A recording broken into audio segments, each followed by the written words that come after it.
చాలా tough warning ఇచ్చాడు Trump ఇరాన్కి. ఆయన తగ్గినట్టు కనిపిస్తున్నాడా, లేకపోతే గందరగోళంలో ఉన్నాడా, కన్ఫ్యూజన్లో ఉండి మాట్లాడుతున్నాడా, వ్యూహం ప్రకారం మాట్లాడుతున్నాడు? డొనాల్డ్ ట్రంప్ మనం మొదటి నుంచి మాట్లాడుతున్నాము.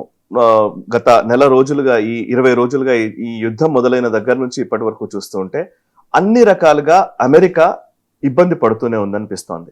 అమెరికా ఎన్ని ప్రకటనలు చేస్తోందో, ఎన్ని ప్రకటనలు చేస్తున్నాడో డొనాల్డ్ ట్రంప్, అమెరికా అనడం కంటే కూడా డొనాల్డ్ ట్రంప్ ఏ ప్రకటనలు చేస్తున్నాడో ఆ ప్రకటనలు ఏవి కూడా ఫలాలను ఇవ్వట్లేదు అని అనిపిస్తోంది నా దృష్టిలో. నెంబర్ 1, ఫస్ట్ ఆయన మొదలుపెట్టినప్పుడు, యుద్ధం మొదలుపెట్టిన రోజు ఆయన చేసినటువంటి అంశాలు ఏంటంటే అక్కడ రెజ్యూమ్ చేంజ్ చేయాలనుకున్నాడు. రెజ్యూమ్ చేంజ్ కాలేదు. నెంబర్ 2, అయిపోయింది, ఇంకా ఇరాన్ పని అయిపోయింది, ఇరాన్ ఇంకేమీ చేయలేదు అని అన్నాడు. కానీ ఇరాన్ ఈ రోజు కూడా దాడులు చేస్తూనే ఉంది. ఇవాళ రీసెంట్ గా నిన్న జరిగిన దాంట్లో వాళ్ళు 4000 కిలోమీటర్స్ దూరంలో ఉన్నటువంటి డియాగో గార్సియా పైన దాడి చేశారు. రెండు మిజైల్స్ కొట్టారు. అంటే వాళ్ళ క్లైమ్స్ తప్పని, వాళ్ళు ఏంటంటే బయట ప్రపంచానికి మాకు 2000 కిలోమీటర్ల దూరంలో మాత్రమే లక్ష్యాలను ఛేదించగలము మా బాలిస్టిక్ మిసైల్స్ అని చెబుతున్నారు. ఒక ఫాల్స్ రాంగ్ నెరేటివ్ బయటికి పంపించి వాళ్ళు చేయాల్సింది చేస్తున్నారు. 4000 కిలోమీటర్ల దూరంలోకి మిజైల్స్ కొట్టగలిగారు. అది నిజంగా చాలా పెద్ద విషయం. నెంబర్ 2, F-35 అనేది అసలు దుర్భేద్యమైన, అంటే ఎవరు ఊహించరు F-35 కూల్చవచ్చు. స్టెల్త్ ఫైటర్ జెట్ అది. అసలు దానికి ఉన్నటువంటి అడ్వాన్స్డ్ ఫీచర్స్, అడ్వాన్స్డ్ టెక్నాలజీ తోటి యూజ్ చేసేటువంటి F-35 కూల్చగలిగారు. Third, air defence system. అసలు అమెరికాకు సంబంధించిన ఎయిర్ డిఫెన్స్ సిస్టమ్ అధునాతనమైనటువంటి టెక్నాలజీతో కూడినటువంటి ఎయిర్ డిఫెన్స్ సిస్టమ్, దాన్ని ధ్వంసం చేయగలిగారు. ఓకే, అండ్ ఎక్కడెక్కడైతే హార్మూజ్ జలసంధి, దాన్ని అసలు ఎవరు ఏమి ముట్టలేరు అనుకున్నారు.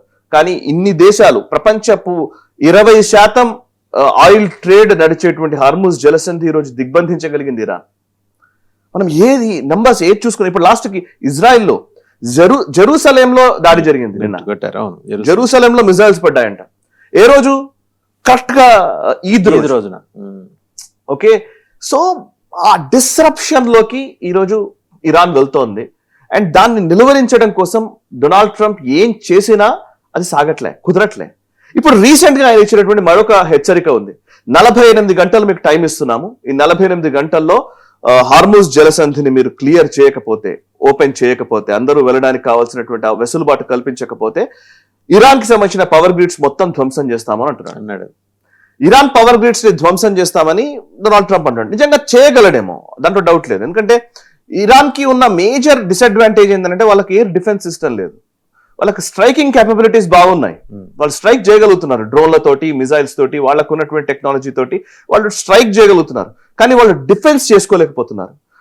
వాళ్ళు డిఫెండ్ చేసుకోవడంలో ఇరాన్ డిసడ్వాంటేజెస్ గానే ఉంది. అందుకే వాళ్ళ మీద అటాక్స్ జరుగుతూనే ఉన్నాయి. ఎన్ని దాడులు జరుగుతున్నాయి, అన్ని దాడులు జరుగుతున్నాయి. నిజంగా అసలు చిన్నపాటి ఎయిర్ డిఫెన్స్ సిస్టమ్ కూడా లేనంత దుస్థితిలో ఉందా, లేకపోతే దాని మీద వాళ్ళు ఫోకస్ పెట్టలేదని అనాలి. నిజానికి మొదటి నుంచి ఇంత టెక్నాలజీ డెవలప్ చేసుకున్న వాళ్ళు దాని మీద ఫోకస్ గత కొన్ని రోజులుగా మనం చూస్తూ ఉంటే మనం మొదటి నుంచి అంటున్నాం అసిమెట్రిక్ వార్ఫేర్ అని. వాళ్ళు అసిమెట్రిక్ వార్ఫేర్ మీద ఎక్కువ దృష్టి పెట్టారు.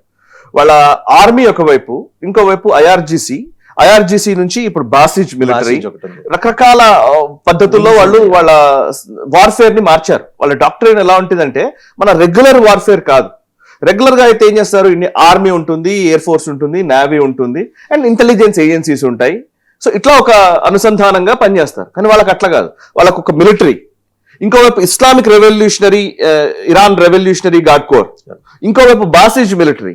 ఏంటి ఇవన్నీ అని అంటే, ఒకటి పారామిలిటరీ ఫోర్స్, ఒకటేమో ఇంటెలిజెన్స్ కి సంబంధించి ఓన్లీ దేశంలోని అంతర్గత శక్తుల్ని ఆపేది, బార్డర్ కి కన్ఫైన్ చేశారు. ఇంకా అంతకుమించి అది పనిచేసేది ఏం లేదు ఆర్మీ. ఎగ్జాక్ట్లీ.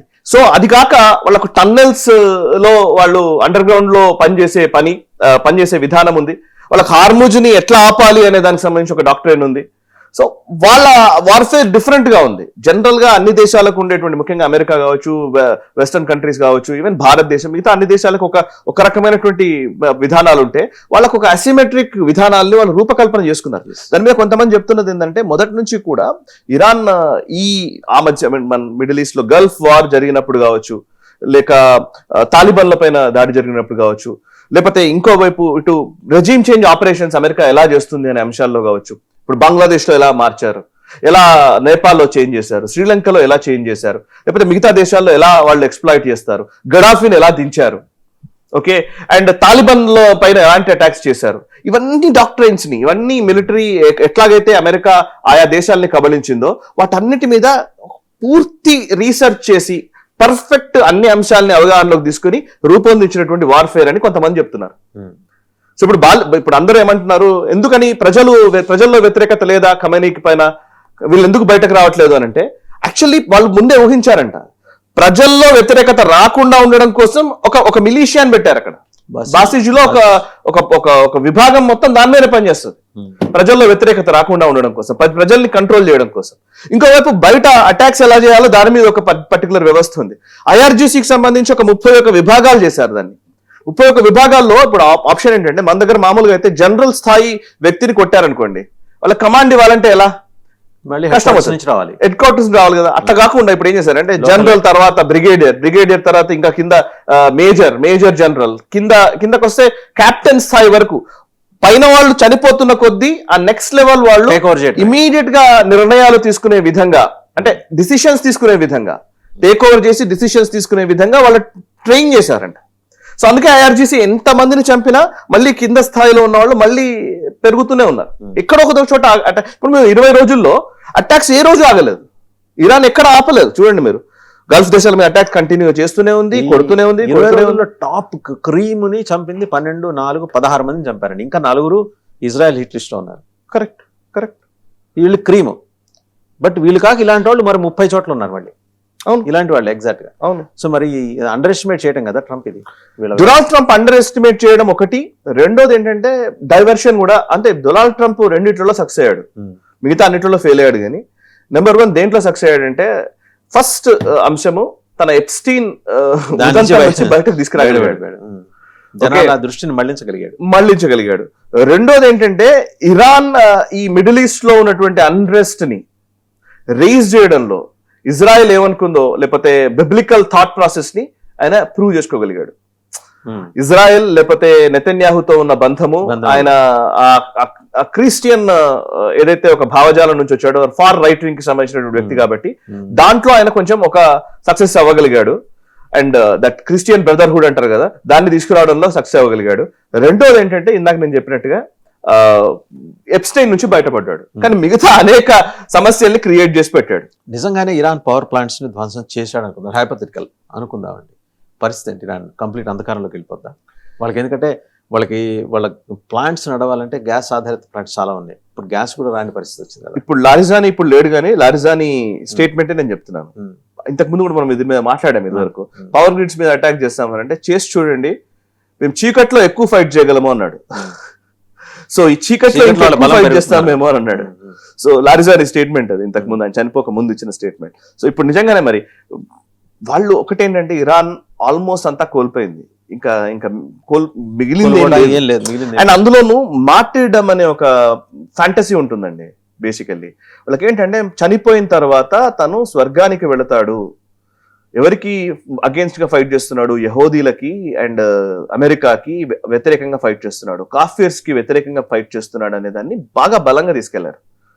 సో ఇరాన్ లో మీరు అబ్జర్వ్ చేస్తే, ఖమేనీ చనిపోయినప్పుడు కానీ, అంతకుముందు ఏ నాయకుడు చనిపోయినా, ఈవెన్ లారిజాని చనిపోయినప్పుడు కానీ, వాళ్ళు చేసే నిరసనలు తర్వాత జరిగే ప్రొసెషన్ ఉంటది కదా, వాళ్ళ అంతిమ యాత్ర ఉంటది కదా, అంతిమ యాత్రలో ఆ విజువల్స్ చూస్తే అందులో అన్నిట్లో కూడా వాళ్ళు ఇరాన్ లో వాళ్ళ పర్షియన్ లాంగ్వేజ్ లో స్లోగన్స్, ఆ నినాదాలు పెట్టుకున్నారు. దాన్ని కొంతమంది ట్రాన్స్లేట్ చేసి పెట్టారు. అందులో ఏంటంటే, పర్టికులర్లీ ఎవరైతే చనిపోయారో, ఈ దాడిలో చనిపోయినటువంటి వ్యక్తి స్వర్గానికి చేరుకున్నాడు అనే విధంగా ఉండేటువంటి నినాదాలు. అంటే మనిషి చనిపోయిన తర్వాత కూడా, చనిపోయినా కూడా అది నాకు అమరత్వం వస్తుంది, నేను ఎక్కడో స్వర్గంలోకి వెళ్ళగలుగుతాను అనే భావన ఉన్నప్పుడు చావుని చాలా ఈజీగా తీసుకోగలుగుతారు. సో అట్లాంటి ఒక సైకాలజీ నుంచి దాన్ని ఎలా కొడతారు వీళ్ళు? అది కష్టం. అంటే వీళ్ళ దగ్గర ఉన్న ఏ టెక్నాలజీ, ఏ మిసైల్స్, ఏ న్యూక్లియర్ బాంబ్స్ కూడా ఎమోషన్ తో సంబంధించిన విషయం కదా. సో ఇప్పుడు మీరు అంధకారంలోకి వెళుతుందంటే వెళుతుంది, కరెక్టే. పవర్ గ్రిడ్స్ పవర్ గ్రిడ్స్ కొట్టారంటే అయిపోయింది. ఇరాన్ కి ఇప్పుడు ఉన్నటువంటి ఆ పరిస్థితి కూడా పోతుంది. కానీ అట్ ద సేమ్ టైం, ఒకవేళ ఇరాన్ చేసే మిసైల్స్ దాడిలో గల్ఫ్ దేశాల్లో ఉన్నటువంటి పవర్ గ్రిడ్స్ పోతే, అది ప్రధానంగా ఇప్పుడు ప్రతిగా వాళ్ళు దాడులు చేస్తారు. ఐ థింక్ గల్ఫ్ నేషన్స్ అన్నిటి కూడా సౌదీ నుంచి కదండి, సౌదీ నుంచే పవర్ గ్రిడ్ ఉండదు, మేజర్ వాళ్ళ దగ్గర నుంచి వస్తుంది. ఆ ఒక్క పవర్ గ్రిడ్ కొడితే పరిస్థితి ఏంటి? ఇప్పుడు గొడవ ఎట్లా ఉంటదంటే, ఇప్పుడు అన్ని పోయిన వాడికి ఇంకా పోయేదేముంది అనే పరిస్థితి. నిండా మునిగితే చలేంటి అని అంటారు పల్లెటూరులో సామెత. సో అట్లాగే ఇప్పుడు నిండా మునిగిన పరిస్థితిలో ఇరాన్ కనబడుతుంది. సో ఈ అంతా కోల్పోయాను నేను, నిన్ను కూడా నేను అటాక్ చేసే పోతాను నేను అనుకుంటే, ఇప్పుడు గల్ఫ్ కంట్రీలు ఇప్పుడు సమస్యలు ఎవరుంటారు? అమెరికా ఉండదు, గల్ఫ్ దేశాల్లో అంధకారం వస్తుంది. ఒకవేళ ఒక్క పవర్ గ్రిడ్ పోయినా దారుణంగా ఉంటుందంటే, ఇప్పుడు గల్ఫ్ దేశాల్లో చర్చ కూడా అదే ఇవాళ జరుగుతున్న డీసాలినేషన్ ప్లాంట్స్ ఉంటాయి. వాళ్ళకి సముద్రపు నీటిని మంచినీరుగా మార్చేటువంటి ప్లాంట్స్ ఉంటాయి చాలా, వాటి మీదనే వాళ్ళ డిపెండెన్సీ ఉంటుంది. సో ఆ ప్లాంట్ ఇప్పుడు పవర్ గ్రిడ్ పోయిందనంటే అది పోతుంది. అండ్ ఇప్పుడు వచ్చింది సమ్మర్, ఆల్రెడీ సమ్మర్ నడుస్తుంది, మొదలైంది ఆల్రెడీ. సో ఇప్పుడు కనుక వాళ్ళ పవర్ గ్రిడ్స్ పోతే ఏసీలు లేకుండా ఆ దేశాల్లో బతకడమే కష్టం, ఒక నిమిషం బతకడం కూడా కష్టమే. 50 డిగ్రీలు సెంటిగ్రేడ్ చాలా దారుణంగా ఉంటుంది అసలు, అక్కడ వ్యవస్థ చాలా దారుణంగా ఉంటుంది. అక్కడ పవర్ గ్రిడ్స్ పోయినాయంటే అసలు ఇక వ్యవస్థ కుప్పకూలు. ఎంత గొప్పగా ఉండేది దుబాయ్ నిన్న రంజాన్ సందర్భంగా, ఎలా ఉండేది వెలవెలబోతున్నాయి వీధులు, చూసాం కదా నేను అక్కడ విజువల్స్. ఎగ్జాక్ట్లీ చేసుకోలేకపోయారు. ఇప్పుడు ఆల్రెడీ గల్ఫ్ దేశాలన్నీ కూడా ఒక రకంగా చెప్పాలంటే, ఇప్పుడు నిన్ననే యుఏఈ నుంచి ఒక స్టేట్మెంట్ వచ్చింది, జాయింట్ స్టేట్మెంట్ ఇచ్చారు. యూరోపియన్ దేశాలు అండ్ యుఏఈ కలిసి ఇచ్చిన స్టేట్మెంట్, మేము దీన్ని కండెమ్ చేస్తున్నాము, హార్మోజ్ ని మీరు ఓపెన్ అని చెప్పి 22 దేశాలు కలిసి జాయింట్ స్టేట్మెంట్ ఇచ్చాయి. అంటే ఒకవైపు ఎస్కలేషన్ కూడా జరుగుతోంది, మనమేం ఊరికే తీయడానికి లేదు. ఎందుకంటే డొనాల్డ్ ట్రంప్ కూడా ఆల్రెడీ యుఎస్ఎస్ ట్రిపోలిని రంగంలోకి దింపుతున్నాడు. సో ఇప్పుడు ఆయన చేయక తప్పని పరిస్థితి, ఇప్పుడు ఆ దాడి చేయకుండా ఉండలేని పరిస్థితి. ఇప్పుడు గల్ఫ్ దేశాలు కూడా ఏం కోరుకుంటున్నాయంటే, అబ్రహాం లింకన్, జెరాల్డ్ ఆర్ఫోర్డ్ మీరు దెబ్బతిన్నట్టున్నాయి. ఎగ్జాక్ట్లీ దెబ్బ తిన్నాయని అంటున్నారు కానీ ఐ డోంట్ థింక్ సో. ఇంకా దానికి సంబంధించిన మనకు క్లారిటీ రావాల్సింది ఉంది. అంటే ప్రాపగండా జరుగుతుంది, ఇరాన్ చేస్తున్నది. వాళ్ళ ఎయిర్ క్రాఫ్ట్ క్యారియర్స్ కూడా పోయినాయి. ఒక్కసారి కనుక ఎయిర్ క్రాఫ్ట్ క్యారియర్ పోయింది అని అంటే మాత్రం అమెరికాకు సంబంధించినటువంటి ఒక 70 ఏళ్ల వాళ్ళ ప్రభ పూర్తిగా నేలమట్టమైనట్టే, ఈ రోజు ఉన్న పరిస్థితుల్లో నేలమట్టమైనట్టే. ఎందుకంటున్నానంటే ఈ ప్రశ్న ఇది ఎందుకంటున్నానంటే, ఇప్పటికే అమెరికా మీద విశ్వసనీయత పోయింది చాలా దేశాలకి. ఇప్పుడు ఈవెన్ వెస్టర్న్ కంట్రీస్ కూడా రంగంలోకి దిగట్లే. నేటోని అంటున్నాడు ఆయన, అసలు మేము లేకపోతే మీరు పిరికి పందులు అంటున్నాడు, కవర్ట్స్ అంటున్నాడు. సో నేటో దేశాలని దూషిస్తున్నాడు. ఏం చేయలేని అశక్తతలో ఉన్న పరిస్థితి. నేటో దేశాలు సపోర్ట్ చేయట్లేదు, యూరోపియన్ కంట్రీస్ ఏవి రావట్లేదు. అటు జపాన్ అటాక్ చేస్తుంది ఏమనుకుంటే అది చేయట్లేదు. గల్ఫ్ దేశాలేమో మీరు కూడా రంగంలోకి దిగండి అని అంటే వీళ్ళేమో దిగట్లేదు. వాళ్ళు ఏం చెప్తున్నారు, మీరు మొదలు పెట్టిన యుద్ధాన్ని మీరే క్లోజ్ చేయండి, ఆపండి, మీరే ఆపగలిగితే ఆపండి, లేకపోతే పూర్తిగా ధ్వంసం చేసైనా సరే ఆపండి అని చెప్పేసి గల్ఫ్ దేశాలు అడుగుతున్నాయి. సో ఇప్పుడు అమెరికా తనకు తాను ప్రూవ్ చేసుకునే పరిస్థితులకు నెట్టబడింది.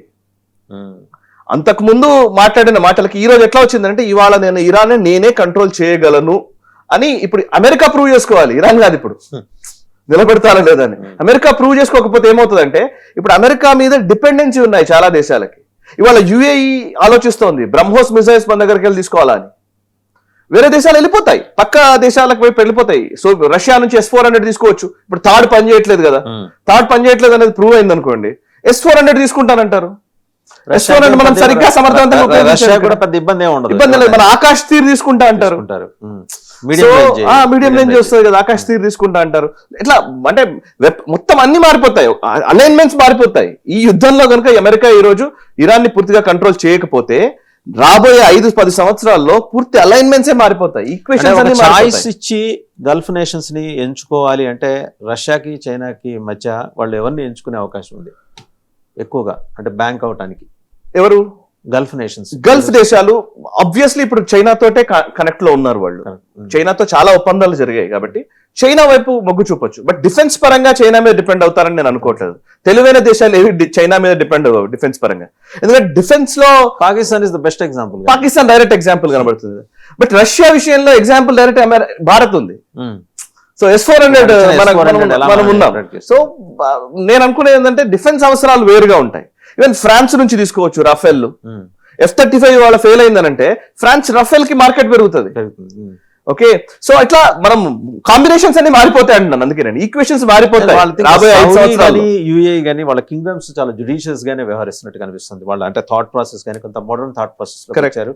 ఆయన యూఏఈ కింగ్ వచ్చి ఇక్కడ మన ప్రధానమంత్రితో మాట్లాడటం ఇవన్నీ కూడా చూసాం కదా. జస్ట్ 2 గంటలు మాట్లాడటం కోసం 7 hours he was flying. So ఈ మొత్తం అలైన్మెంట్స్ మీరు అన్నట్టు మారితే మనం ఒక మేజర్ ఫోర్స్ గా ఎమర్జ్ అవడానికి అవకాశం ఉంటుందిగా భారత్. నేను అదే అంటే ఇప్పుడు జరుగుతున్న దాంట్లో నేను కొంతమంది వార్ ఎక్స్పర్ట్స్ వాళ్ళు చేసినటువంటి రే డాలియో అని ఇట్లాంటి కొంతమంది ఉన్నారు, వాళ్ళు చేసినటువంటి అనాలిసిస్ లో నేను వింటున్నాను. యాక్చువల్లీ మనం దాని మీద కంప్రహెన్సివ్ ఒక వేరే వీడియో చేద్దాం. ఏంటంటే మేజర్ గా సుప్రీం పవర్స్ గా ఉన్నటువంటి దేశాలు ఎలా కొలాప్స్ అయ్యాయి అనేది ఆయన ఎక్స్ప్లెయిన్ చేస్తారు. ఒక 6-7 దశలు ఉంటాయి. 6-7 దశల్లో ఆ దేశాలు కొలాప్స్ అవుతూ ఉంటాయి. ఫర్ ఎగ్జాంపుల్ 19th సెంచరీ ఆ టైంలో స్పెయిన్ ఉండేది, ప్రపంచంలోనే అగ్రరాజ్యంగా స్పెయిన్ ఉండేది. స్పెయిన్ కొలాప్స్ అయింది. తర్వాత కాలంలో బ్రిటన్ ఎమర్జ్ అయింది, అది కూడా కొలాప్స్ అయింది. తర్వాత సోవియట్ యూనియన్ కొలాప్స్ అయింది, యుఎస్ఎస్ఆర్. ఇప్పుడు అమెరికా వంతు వచ్చింది, అది ఖచ్చితంగా అయితే అమెరికాలో కూడా అంటే 7 దశలు ఉంటాయి అని చెప్తున్నాడు. ఒకటి ఎకానమీ, ఇట్లా రకరకాలు ఉంటాయి అనమాట. సివిల్ సొసైటీ పరంగా ఏముంటది ఇవన్నీ. సో అవన్నీ మనం కాంప్రహెన్సివ్ గా మనం మాట్లాడదాం రేపు అండి.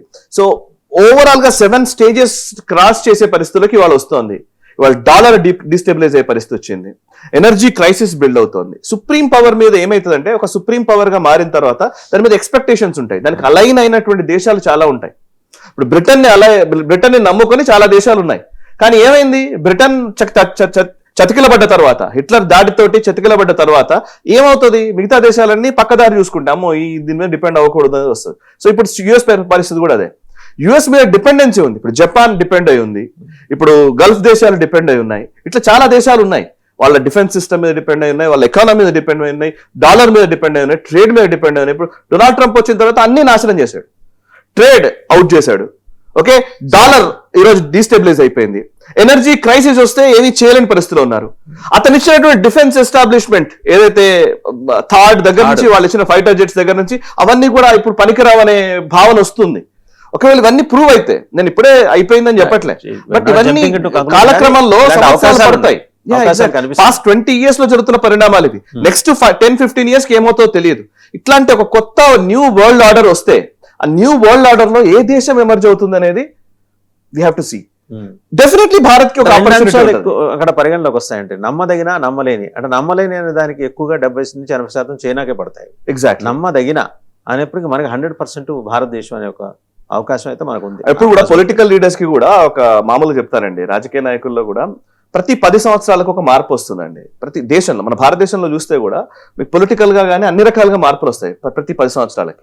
83 ఒకసారి తెలుగుదేశం ఎరా, తర్వాత 90s కి వచ్చేసరికి కొంత ఒక ఆర్థిక సంస్కరణలు దాంతో వచ్చిన మాట. సో 2000 కి వచ్చేసరికి మళ్ళీ ఒక కాంగ్రెస్ ఎరా, రాజశేఖర్ రెడ్డి ప్రభ. ఆ తర్వాత మళ్ళీ 2014 కి వచ్చేసరికి తెలంగాణ మారిపోయింది. ఎవ్రీ 10 years కి ఒక మార్పు కనబడుతూ ఉంటది. ఆ 10 years 15 years లో వచ్చేటువంటి మార్పులో మనం ఎక్కడున్నాం అనేది ఇండివిజువల్ గా చూడాలి. బట్ ఓవరాల్ ప్రపంచవ్యాప్తంగా ఉన్నటువంటి కంట్రీస్ కి సంబంధించిన గతిని చూస్తే కనుక ప్రతి కొన్ని 50 సంవత్సరాలకు 100 సంవత్సరాలకు ఒక కొత్త మార్పు వస్తుంది, న్యూ వరల్డ్ ఆర్డర్ వస్తుంది. ఆ న్యూ వరల్డ్ ఆర్డర్ లో భారత్ కి ఖచ్చితమైన ఆపర్చునిటీస్ ఉంటాయి. ఇప్పుడు మనం ఎదుగుతున్న టైంలో ఉన్నాం.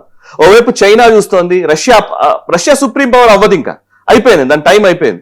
యుఎస్ సుప్రీం పవర్ గా ఉంది, దాని టైం కూడా ఇప్పుడు మనం చూస్తున్నాం, కట్ అవుతోంది. సో ఇప్పుడు చైనానా, భారత, లేకపోతే మన థర్డ్ వరల్డ్ కంట్రీస్ అని చెప్పిన వాళ్ళ మీదనే మనం డిపెండ్ అయ్యే పరిస్థితి వస్తుందా? అసలు ఏ సుప్రీం పవర్ లేకుండా ఉండే కొత్త వరల్డ్ ఆర్డర్ లోకి వెళ్తామా?